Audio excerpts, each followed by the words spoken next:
യേശുവിന്റെ ജീവൻ ഞങ്ങളുടെ ശരീരത്തിൽ വെളിപ്പെടേണ്ടതിന് യേശു ക്രിസ്തുവിന്റെ മരണം. കണ്ടോ, എന്തുവാണ് ഞങ്ങളുടെ സ്വപ്നം?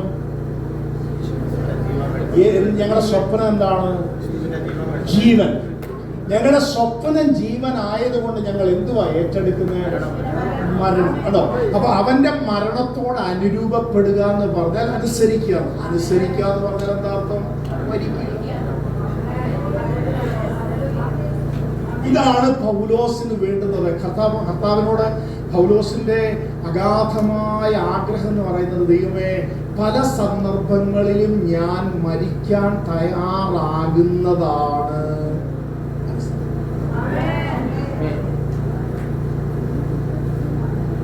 എന്നിൽ ഒരു മരണം ഞാൻ ഏറ്റെടുക്കാൻ തയ്യാറാകുന്നതാണ് എന്റെ അനുസരണം എന്ന് പറഞ്ഞാൽ അവന്റെ മരണത്തോട് അനുരൂപപ്പെട്ടിട്ട് അവനെ. നമ്മളിപ്പോ നിൽക്കുന്നല്ലോ, യേശു കർത്താവിന് എനിക്ക് വിശ്വാസമുണ്ടോ? ഉണ്ട്. യേശു കർത്താവിന് മുമ്പിൽ എന്നെ ഏൽപ്പിച്ചു കൊടുത്തു. പക്ഷെ പരിശുദ്ധാത്മാവിന്റെ ചോദ്യം, അവനെ അനുഭവിച്ച് അറിയത്തക്ക തരത്തിൽ ജീവിതത്തിൽ ഓരോ നാഴികയിലും മരണം ഏറ്റെടുക്കുന്ന ഒരനുസരണം. അതെല്ലാം പാഠം. റോമാലേഖനം 12 വായിച്ചേ.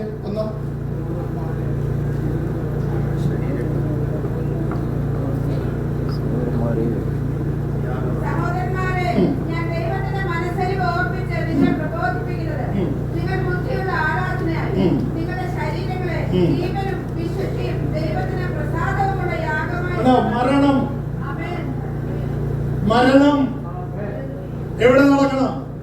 നിങ്ങളിൽ എവിടെ നടക്കണം? ശരീരത്തിൽ എവിടെ നടക്കണം? ബുദ്ധിയിൽ എവിടെ നടക്കണം? ആമേൻ. ജഡിക മണ്ഡലങ്ങളിൽ എവിടെ നടക്കണം?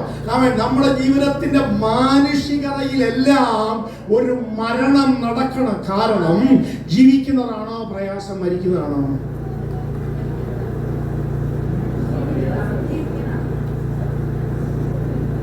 ജീവിക്കുന്നതാണോ പ്രയാസം, മരിക്കുന്നതാണോ പ്രയാസം?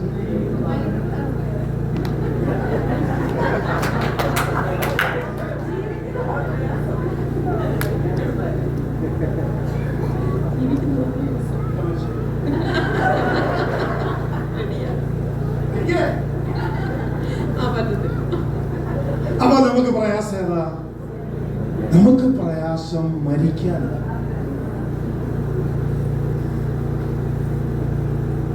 അല്ലേ? നമുക്ക് പ്രയാസം മരിക്കാൻ. അവിടെ കർത്താവ് പറഞ്ഞത്, ഞാൻ എന്റെ ശക്തി എന്ന് തരാം. എന്തിന്? മരണമേറ്റ. നമ്മളിലെ പഴയ മനുഷ്യനിൽ അങ്ങോട്ടും മരണം ഏറ്റെടുക്കത്തക്ക തരത്തിൽ ശക്തി വ്യാപരിക്കുമ്പോഴാണ് ക്രിസ്തുവിലെ പുതു മനുഷ്യൻ നമ്മളിൽ പൊങ്ങി. ആ ക്രിസ്തുവിലെ പുതു മനുഷ്യൻ നമ്മളിൽ പൊങ്ങി വരുമ്പോഴാണ് വാഗ്ദത്തങ്ങളുടെ അവകാശത്തിലേക്ക് നമ്മൾ കയറുന്നത്. യേശുവിന്റെ നാമത്തിൽ ആമേൻ. അകലെ കാണുന്ന പർവ്വതങ്ങൾ എനിക്ക് തരിക, അത് യുദ്ധം ചെയ്ത് പ്രാപിക്കാനുള്ള ബലം എനിക്കുണ്ട് എന്ന് പറഞ്ഞതുപോലെ ഇന്ന് രാത്രി അകലെ കാണുന്ന വാഗ്ദത്തത്തിന്റെ പർവ്വതങ്ങൾ യേശുവിൻ നാമത്തിൽ പ്രാപിച്ചെടുക്കത്തക്ക തരത്തിൽ പഴയ മനുഷ്യൻ ഇന്ന് രാത്രി മരിക്കട്ടെ.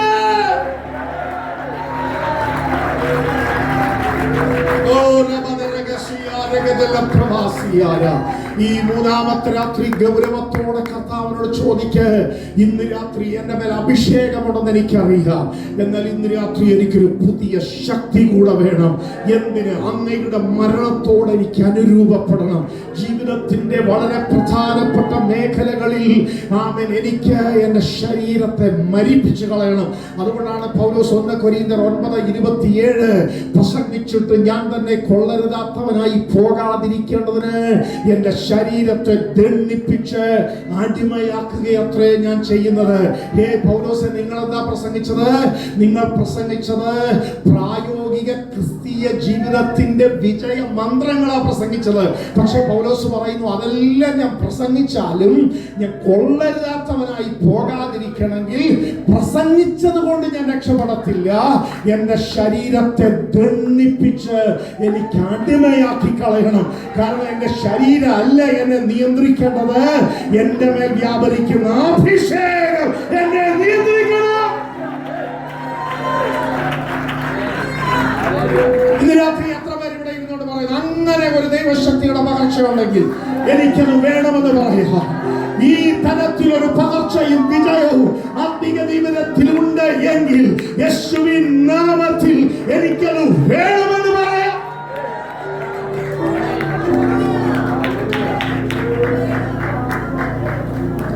പൗലോസ് വ്യത്യസ്തനായിരുന്നെന്ന് നിങ്ങൾ സമ്മതിക്കുന്നുണ്ടോ? ഉണ്ടോ? പൗലോസ് വിജയിച്ചെന്ന് നിങ്ങൾ സമ്മതിക്കുന്നുണ്ടോ? പൗലോസ് വിശ്രമമില്ലാത്ത പോരാളിയായിരുന്നെന്ന് നിങ്ങൾ സമ്മതിക്കുന്നുണ്ടോ? പൗലോസ് എന്ന് പറഞ്ഞ പേര് കേൾക്കുമ്പോൾ പിശാചുക്കൾക്ക് അസ്വസ്ഥത ഉണ്ടാകുമായിരുന്നു എന്ന് നിങ്ങൾ വിശ്വസിക്കുന്നുണ്ടോ? പൗലോസ് ഒരു പട്ടണത്തിൽ ചെന്നാൽ പട്ടണം കീഴടങ്ങുമായിരുന്നു എന്ന് നിങ്ങൾ വിശ്വസിക്കുന്നുണ്ടോ? പൗലോസ് കാലുകുത്തിയാൽ അവിടെ എന്തെങ്കിലും നടക്കുമെന്ന് നിങ്ങൾ വിശ്വസിക്കുന്നുണ്ടോ? ഉണ്ടെങ്കിൽ തത്തുല്യമായ നിലയിൽ ഇന്ന് രാത്രി നമ്മളെ ഉപയോഗിക്കാൻ, നമ്മുടെ മേലൊരു കൃപയിടാൻ ദൈവത്തിന് കഴിയും.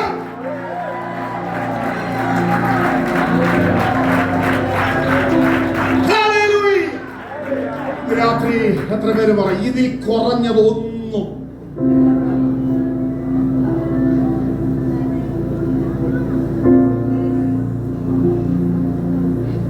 എത്ര പേര് പറയുന്നുണ്ട് എന്റെ ഉന്നത വിളിയാണ് ഞാൻ സമ്മതിക്കുന്നത്,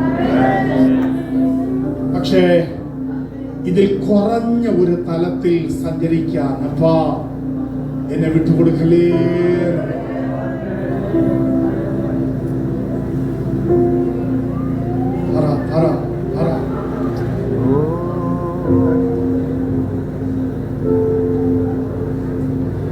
ഇതാണ് മേന്മയുള്ളത്, ഇതാണ് തേജസ്സുള്ളത്, ഇതാണ് ശ്രേഷ്ഠതയുള്ളത് ഞാൻ സമ്മതിക്കുന്ന കർത്താവ്.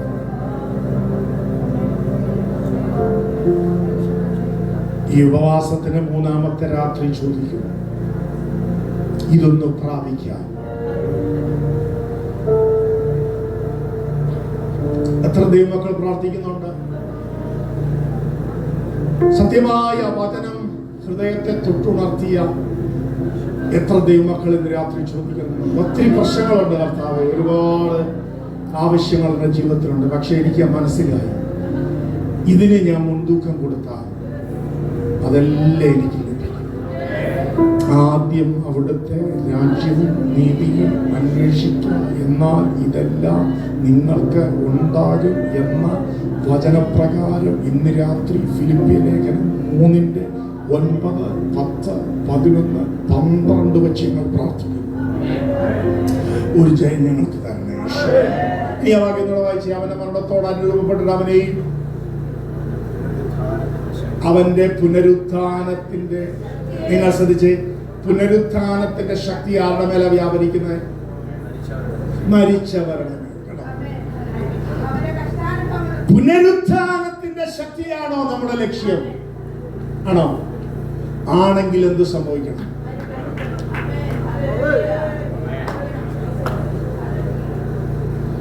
ആത്മശക്തിയാണോ നിങ്ങളുടെ ലക്ഷ്യം എന്നല്ല എന്റെ ചോദ്യം. പുനരുത്ഥാനത്തിന്റെ ശക്തിയാണോ നിങ്ങളുടെ ലക്ഷ്യം? ദൈനംദിനം മരണം ഏറ്റെടുക്കുന്ന ഒരു സ്വഭാവ വിശേഷത ആത്മീയ ജീവിതത്തിൽ ഏറ്റെടുക്കാൻ മനസ്സുവച്ചാൽ അവിടെ എല്ലാം വ്യാപരിക്കുന്നത് പുനരുത്ഥാന ശക്തി.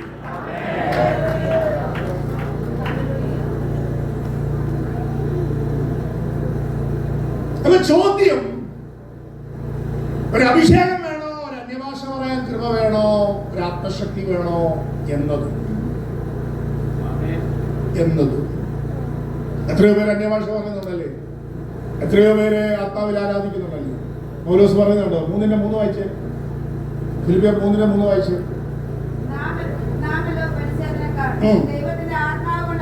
ദൈവത്തിന്റെ ആത്മാവ് കൊണ്ട് ആരാധിക്കുകയും ക്രിസ്തു യേശുവിൽ പ്രശംസിക്കുകയും ജഡത്തിൽ ആശ്രയിക്കാതെ ഇരിക്കുകയും ചെയ്യുന്ന നാം, ജഡത്തിൽ ആശ്രയിക്കാതെ ഇരിക്കുകയും ചെയ്യുന്ന നാം തന്നെ എന്നല്ലേ പറഞ്ഞിരിക്കുന്നത് അല്ലേ? ആ മനുഷ്യനാണ് എഴുതി വെക്കുന്നത് ഞങ്ങൾക്ക് പുനരുത്ഥാനത്തിന്റെ ശക്തിയെ പ്രാപിക്കേണ്ടതിനും.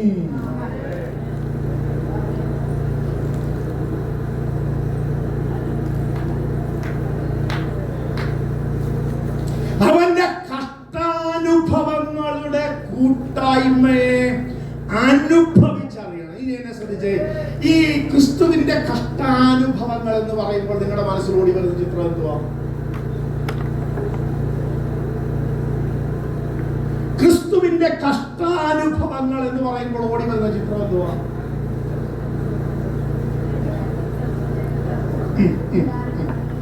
ഞാൻ ഉദ്ദേശിച്ചത് തന്നെ പറഞ്ഞു.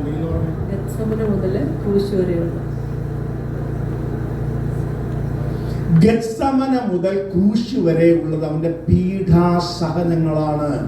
പക്ഷേ അവന്റെ കഷ്ടാനുഭവങ്ങൾ വ്യത്യസ്തമാണ്.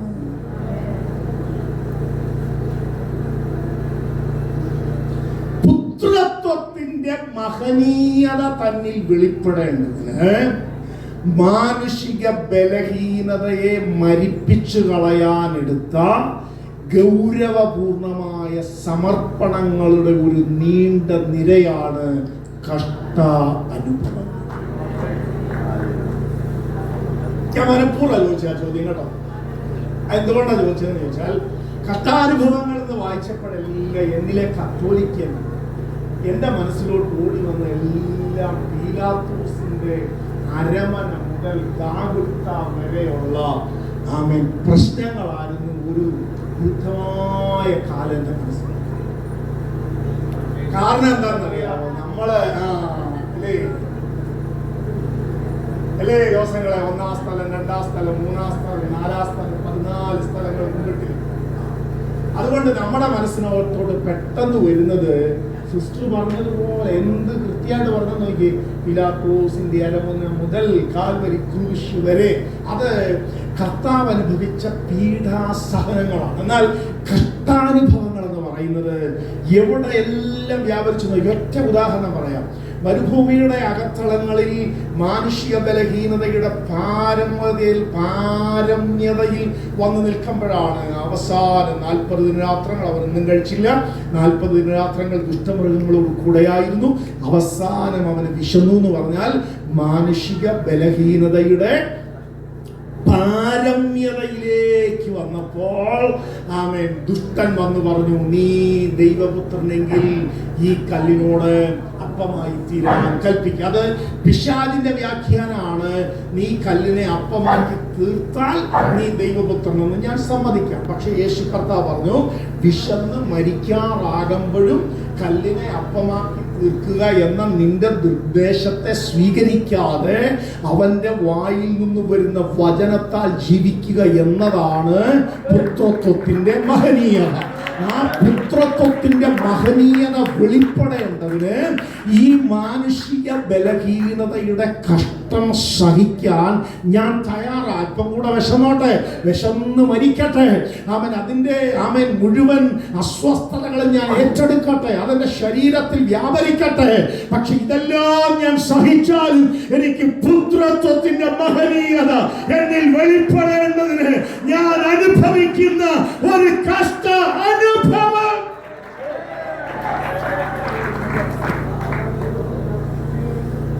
അല്ലേ? ആ പുത്രത്വത്തിന്റെ മഹനീയത, ഒന്നുകൂടെ പറഞ്ഞാൽ ആ ദൈവ പൈതലിന്റെ നിലവാരം സൂക്ഷിക്കാൻ വേണ്ടി നിങ്ങൾ എവിടെയൊക്കെയോ എന്തൊക്കെയോ സഹനങ്ങളിലൂടെ കടന്നു പോകുന്നുണ്ടോ? ഞാൻ മിണ്ടിയില്ല ബ്രദറെ. എന്റെ ഹൃദയം ഒത്തിരി നൊന്തു. പക്ഷെ ഞാൻ ഒന്നും മറുപടി പറഞ്ഞില്ല.